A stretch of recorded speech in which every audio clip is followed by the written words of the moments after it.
ते आपल्या हाताने बाबा जेवलात का, आई खालस का, एकदा विचारावं. त्यांना दुसरं काही नकोय. लग्न झाल्यानंतर ती मुलगी म्हणते, एक तर तुमची आई नाही तर मी, तुम्हाला कोण पाहिजे सांगा. एक तर तुमची आई नाही तर मी.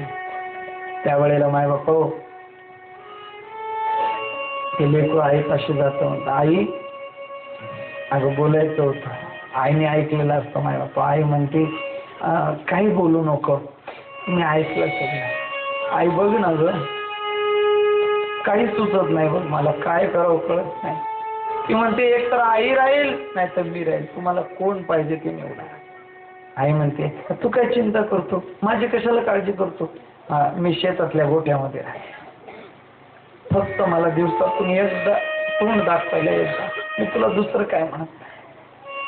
आणि कधी आलं तर माझ्या बबड्याला नातवाला बरं, त्यांना दुसरं काय नाही हो, नातवानं मांडीवर बसावं आणि एकदा बाबा म्हणून असं करा, आई म्हणून असं घालावं ना, एवढंच पाहिजे असतं त्यांना, दुसरं नकोय. या जगतात प्रेम जेवढं मोठं तेवढं काहीच नाही माय बाप, लक्षात ठेवा. प्रेम सुख देई, प्रेम सुख देई, प्रेमाविना नाही समाधान. यशोदा मैया रडायला लागले माय बाप.